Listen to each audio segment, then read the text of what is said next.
भगवान श्री कृष्ण जब कंस का वध करते हैं, कंस की दो पत्नियां थी, अस्थि और प्राप्ति। दोनों जरासंध की पुत्री थी। जरासंध की पुत्रियों ने जब जरासंध से जाके कहा कि हमारे सुहाग को कृष्ण ने मिटा दिया, उजाड़ दिया, तब जरासंध ने मथुरा के ऊपर 17 बार चढ़ाई की और भगवान श्री कृष्ण ने जरासंध को 17 बार परास्त किया। 18वीं बार सेनापति बनाकर कालियवन को भेजा और कालियवन को जब भेजा तो ब्राह्मणों को बंदी बनाकर कहा कि तुम मेरी विजय के लिए यज्ञ करो,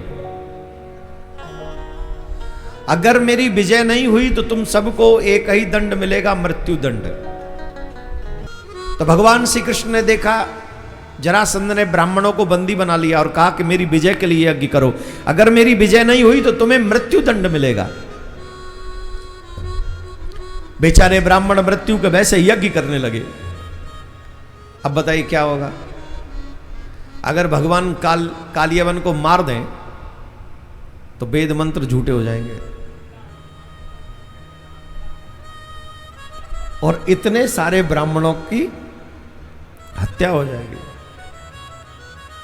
और भगवान तो आते ही वेद की स्थापना के लिए हैं, धर्म की स्थापना के लिए हैं, और वो वेद की स्थापना होती है ब्राह्मणों के द्वारा। तो बताइए क्या करें? भगवान से सीखो, धर्म की रक्षा के लिए कुछ भी करना पड़े करो। वो भगवान जो एक क्षण में मार सकते थे कालियवन को, भगवान रण छोड़ के भाग गए। किसके लिए? धर्म की रक्षा के लिए। बोले मुझे कोई रण छोड़ कहेगा मैं स्वीकार कर लूंगा, लेकिन ब्राह्मणों की हत्या हो जाए ये मैं स्वीकार नहीं करूंगा, वेद मंत्र झूठे हो जाएं ये मैं स्वीकार। अब बताइए, ये है धर्म की रक्षा।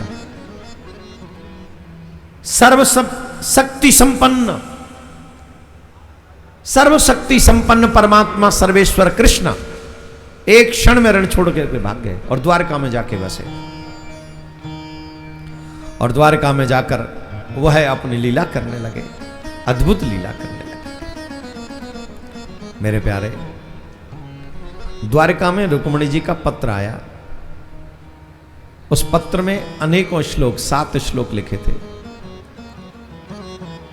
पर पहले ही पत्र को पढ़कर भगवान श्री कृष्ण रुक्मिणी जी को लेने के लिए चल पड़े। ऐसा पहले श्लोक में क्या था?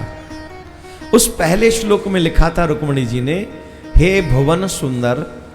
हमारे यहां पति का नाम नहीं लेते, हमारे और 28 नहीं लेते नाम, तो हरियाणा में लेते, हम पानीपत में लेते अपने पति का नाम। के बोला कौनी लेवे कि नहीं लेवे? पति को क्या कहते हैं हरियाणा में? है? सुनो, तुम सुनो, ये बताएं क्या बोले पति को? है? एक जन बोलो, कोई क्या बोले?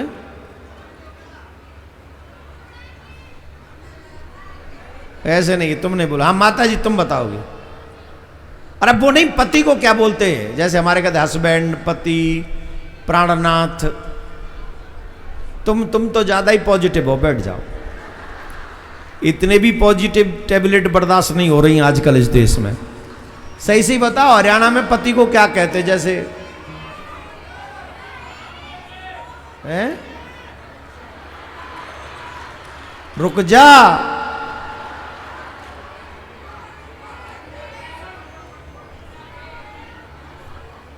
कछु समझ में ना आ रही, तुमने रांद बिखेर दी, दरी राय तो फैला दियो। सुने के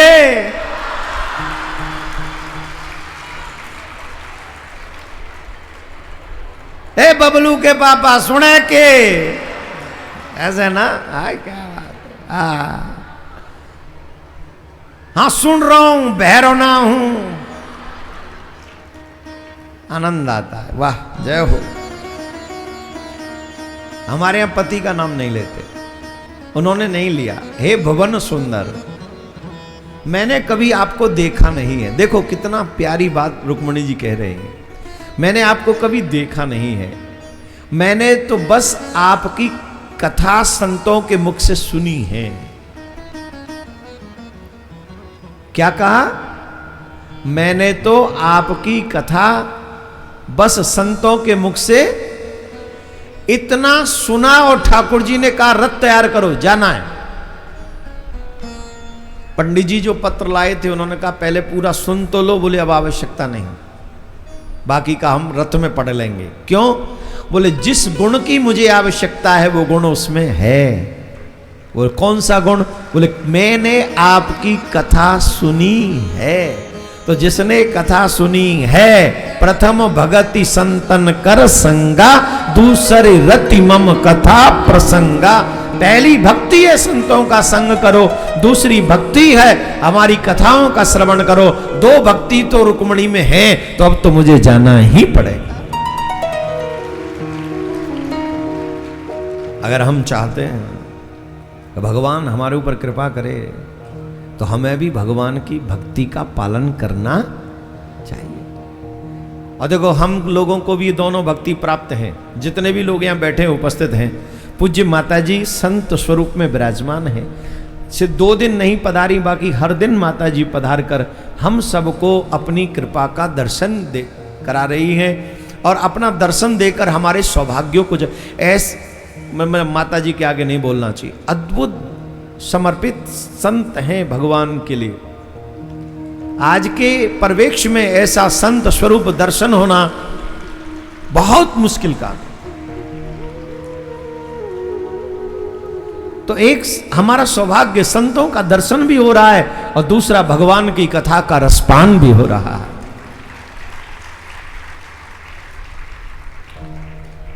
तो दोनों भक्ति हमें भी प्राप्त हो गई, दोनों भक्ति। तो इस भगवान की कृपा का दर्शन हमारे ऊपर भी हो गया।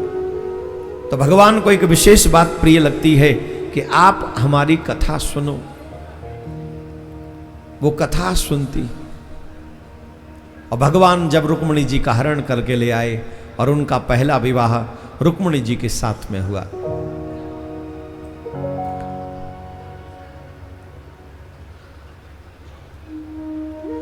भगवान के 16,108 विवाह हुए।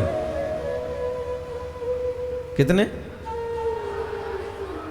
16,108 विवाह हुए, और सभी रानी के 10-10 पुत्र हैं। कितने पुत्र हैं? जोर से बोली। इंग्लिश मीडियम में कौन कौन पढ़े हैं? जो इंग्लिश मीडियम में पढ़े हैं हाथ उठाओ। 10th और 12th वाले पढ़ा, हाथ उठाओ। जो 10th और 12th क्लियर कर चुके हो या हों इंग्लिश मीडियम से। कोई पुरुष है? हाँ, my dear you stand up. Pink, हाँ आप थोड़े से आगे आ जाओ। मई से आवाज अच्छी है आपकी, बोल दोगे? 10th में और 12th में? 10th या 12th? 12th पार इंग्लिश मीडियम से। तो साइंस में कैसे हो? गणित में है? फिर क्या करूं पूछ के? दोनों में तो तुमने गर्दन हिला दी। अच्छा चलो बताओ, पास हुए तो कुछ तो चक्कर होगा ही। भगवान श्री कृष्ण के कोई जवाब नहीं देगा, कोई उसे चीटिंग नहीं करवाएगा। हमको यहाँ पे इसे भारत रत्न नहीं दे रहे हैं, जस्ट फॉर नॉलेज। भगवान कृष्ण की 16,108 पटरानी है, और सभी रानियों के 10-10 पुत्र हैं। टोटल कितने हुए?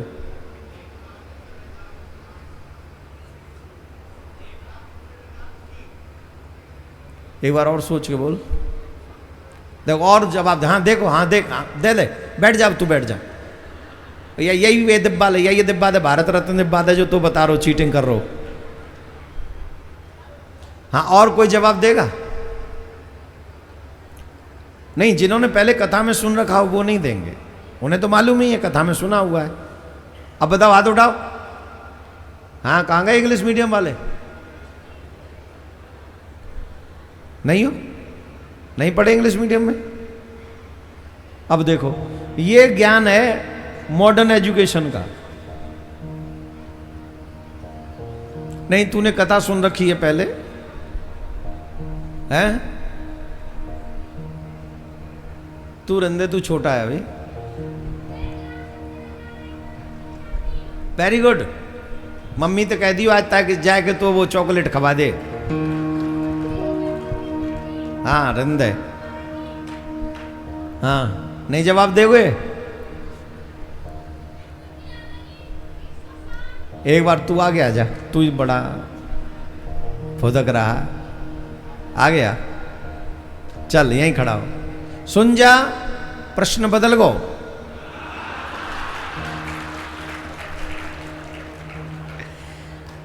प्रश्न बदल गो। भगवान श्री कृष्ण के प्रत्येक रानी के, जो कि 16,108 हैं, 10-10 पुत्र हैं और एक एक पुत्री हैं। अब टोटल बता कितनी भाई? जा बैठ जा।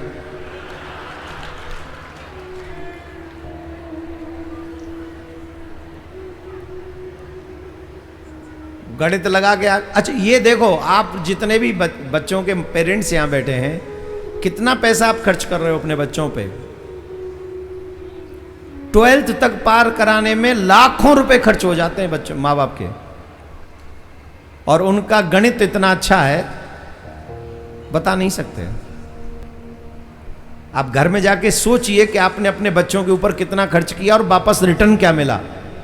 जिनके स्कूल कॉलेज हैं वो अरबों खरबों-पति बन गए, और तुम्हारे बच्चे जो बने वो भगवान जाने क्या क्या बन गए। सब गूगल, सब मशीन पे सेट है।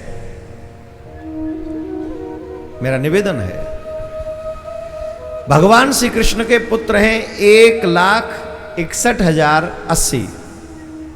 टोटल संतान है भगवान की 1,77,188।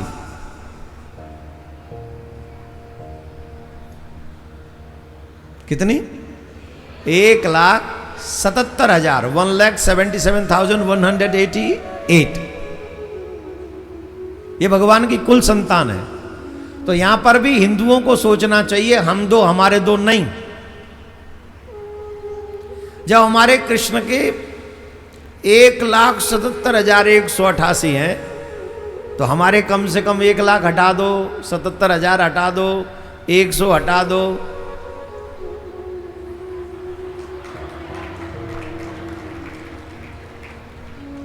अरे 80 भी हटा दो, 8 का आधा तो होना चाहिए ना यार, इतना तो करो कम से कम। और मैं फिर कह रहा हूं, आपकी अधिक संतान भारत का भाग्योदय करेगी, औरों की अधिक संतान भारत के ऊपर घातक बनेगी। भारत की सुरक्षा में आपके घर में अधिक संतान का होना भी। अच्छा एक बात बताओ, उस दिन भी मैंने कहा था कि अगर आपके घर में एक ही बेटा है, सेना में भेजोगे? साधु बनाओगे? तो न तो साधु बना पाओगे और न सेना में भेजोगे।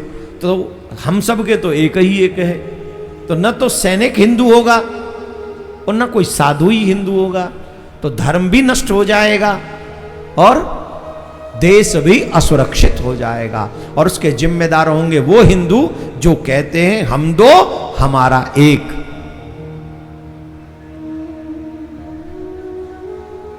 हम तो एक निवेदन करेंगे, विवाह हो जाना चाहिए 20 से 25 साल की उम्र में, और कम से कम 4 बाल गोपाल हम सबके पास में होने चाहिए और 1 कन्या होनी चाहिए, जिससे हमारा कन्यादान करके हम अपने भाग्य का उदय कर सकें और सबसे बड़ा दान कर सके कन्यादान। अब आप कहेंगे महाराज ये तो अब हमारी तो उम्र गुजर गई, अब क्या करें, अब क्या करें। अभी भी उम्र नहीं गुजरी, जब तक तुम न गुजर जाओ तब तक नहीं मानो अपने आप को गुजरा हुआ। जब तक तुम गुजर न जाओ तब तक गुजरे हुए नहीं हो। फिर क्या करें महाराज, अनाथालय चले जाओ। नहीं, तुम कुछ और सोच रहे हो, कंट्रोल ओवर योरसेल्फ। अनाथालय चले जाओ और वहां से 2-2, 3-3 बच्चों को अपना सरनेम दे के उनका पालन करो, वो आपके बच्चे हो जाएंगे। जहां आपको लगता है कि वहां अनाथालय में हमारे बच्चे हैं, उन बच्चों को अपना सरनेम दे दो और उनको कहो कि तुम्हारे माँ बाप हम हैं। उनका लालन पालन करो, अपने माँ बाप की तरह ही उनका लालन पालन करो। सच मानिए, यह भी आपका देश की प्रगति में बहुत बड़ा सहयोग होगा। पर हां, जितनी भी भगवान की संतान है, भगवान का एक स्वभाव है, पूछो पूछो क्या, पूछो। भगवान सिर्फ संतान उत्पन्न ही नहीं करते, उन्हें संस्कारी भी बनाते हैं। हर दिन सुबह उठते हैं, स्नान करते हैं। हर माँ बाप को सुननी चाहिए बात, हर माँ बाप सुने इस बात को। जिनके घर में संतान है, प्लीज सब सुनो। आज अगर हमारे घर टूट रहे हैं तो उसके जिम्मेदार बच्चे कम, माँ बाप ज्यादा हैं। सिर्फ इच्छाओं के लिए जीवन नहीं मिला है। इच्छाएं पूर्ति करते रहो, इसके लिए जीवन नहीं मिला है। इच्छाएं कभी पूरी होने वाली नहीं है। इच्छाएं तब भी बनेंगी जब हम मरने वाले होंगे, और 2-4 इच्छाएं तो शेष रह जाएंगी जब तक हम मरेंगे। इसके लिए हम क्या करें, भगवान की ये दिनचर्या हमको सुननी चाहिए। जो लोग पीछे खड़े हैं, प्लीज वहीं बैठ जाओ, प्लीज बैठ जाओ, वहीं बैठ जाओ, जहां हो वहीं बैठ जाओ प्लीज। आपके पीछे लोग आएंगे, वो भी पीछे बैठ जाएंगे। फिर आप खड़े रहोगे तो वो भी पीछे नहीं बैठ पाएंगे। अभी तो 6 भी नहीं बजे, लोग तो 7 बजे तक आएंगे भैया। प्लीज आज बैठ जाओ। आज 7 दिन कथा का लाभ आपको मिलेगा। जितने भी कार्यकर्ता पीछे हैं सबको बैठा दीजिए। वैसे यहां बहुत आराम से आपने कथा सुनी है, बहुत मन लगाकर सुनिए। 2-4 को छोड़ दें, वो तो 2-4 तो आप समझते हैं, जब बाहर भूंजोगे तो 2-4 चना तो इधर उधर उछड़ते ही हैं, तो वो तो होता ही है। लेकिन बहुत प्यार से आपने कथा सुनिए। मैं हृदय से बहुत प्रभावित हुआ आप सबसे, बहुत ज्यादा। ये माता जी का कृपा है, आपको माता जी ने इतना अच्छा बना दिया है कि सब उसी लाइन पे चलने वाले लोग हैं। बहुत अच्छा। मैं कहां था,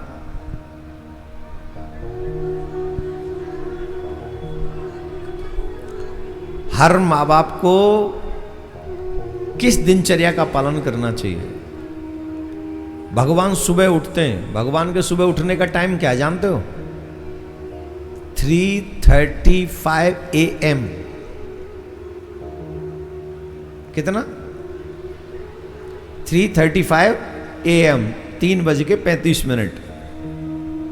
और फिर भगवान स्नान करते हैं, फिर भगवान ध्यान करते हैं, और उसके बाद भगवान विद्वान ब्राह्मणों को बुलाते हैं, और फिर विद्वान ब्राह्मण को व्यासपीठ पर बैठाल कर कहते हैं कि आप हमें पुराणों की और वेद की कथा सुनाइए। और हर महल में भगवान अलग अलग रूप में हैं, ये पॉइंट नोट करिए। हर एक महल में अलग अलग हैं, और उस महल की रानी के साथ और उस महल के बच्चों के साथ, मतलब खुद स्वयं, पत्नी और 11 बच्चे ब्राह्मण देवता के सामने बैठकर पुराणों की कथा सुनते हैं।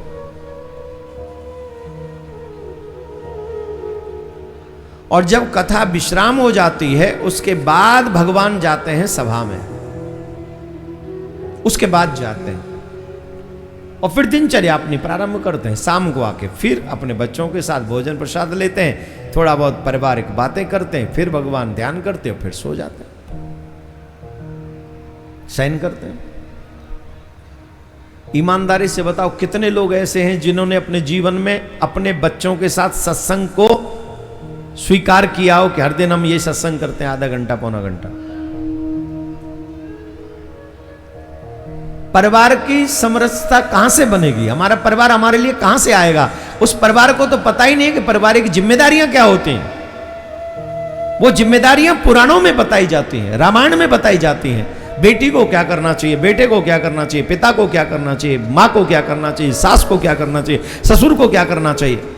मैं आज जब सबसे मिल रहा था तो मैंने कहा था बेटियों को 3 चरित्र जरूर पढ़ने चाहिए जीवन में बार बार। एक सती अनुसुईया जी का, एक सावित्री जी का और एक सीता मैया का। और बेटाओं को 2 चरित्र बार बार पढ़ने चाहिए, भगवान श्री राम का और श्रवण कुमार का। एक बार नहीं, बार बार। एक बार नहीं पढ़ो, बार बार इन चरित्रों को, बेटों को ये पढ़ने चाहिए और बेटियों को ये पढ़ना चाहिए। आपके पुराण आपको गलत रास्ते पे जाने से रोक लेते हैं। उसमें लिखा है आप ये कर रहे हो, आपको ये मिलेगा, आप ये करोगे तो आपको ये भोगना पड़ेगा। और एक बार नोट कर लीजिए, आपके द्वारा किए हुए कर्म कभी नष्ट होने वाले, अवश्यमेव भोक्तव्यम कृतम कर्म शुभाशुभम न क्षीयते कर्मः जन्म कोटि सतैरपि। आपके द्वारा किए हुए कर्म कभी नष्ट होने वाले नहीं हैं। आज आप जो कर रहे हो वो कल आपको भोगना पड़ेगा। आप किसी के साथ अच्छा कर रहे हो, आपके साथ अच्छा होगा। आप किसी के साथ बुरा कर रहे हो, कल ये रिटर्न आपके पास वापस आएगा। शायद तब तक आप भूल जाओ कि आपने क्या किया, लेकिन भोगना आप ही को पड़ेगा। You will have to pay with compound interest, no one can save you with interest. जैसे पृथ्वी पे कोई बीज बो दे वो वापस आता ही है, चाहे कम आए या ज्यादा। वैसे ही कर्म हमारा बीज है इस मानव जीवन का। बाकी के जीवन भोगने के लिए है, ये जीवन कर्म करने के लिए भी है, बीज बोने के लिए भी है। और योनियों में हम कुछ भी करें कोई नहीं भोगना उसका, वो तो ऑलरेडी भोग ही रहे हैं अपने पिछले कर्मों को। लेकिन मानव जीवन में ऐसे कर्म कर सकते हैं जो बीज बोए जा सके, और वो आगे हमें यहां भी भोगने पड़ेंगे, वहां भी भोगने पड़ेंगे, और पता नहीं कहां कहां भोगने पड़ेंगे। हम आपसे आग्रह करते हैं, बच्चों के लिए पैसा जितना चाहे कमा लो। भगवान कहते हैं आज आपके पास जितना, उसका 1000 गुना और ज्यादा कर दे। लेकिन अगर आप अपने बच्चों को मानव नहीं बना पाए तो आपने अपने बच्चों को बर्बाद होने में तो सहयोग किया है, आबाद होने में सहयोग नहीं किया है। संपत्ति नहीं, संस्कार जरूरी है तेरी औलाद के लिए।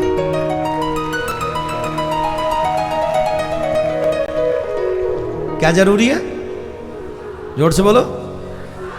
संपत्ति तो रावण पे ज्यादा थी, सोने की लंका थी रावण पे। राम जी तो तपस्वी थे, वनवासी थे उस समय,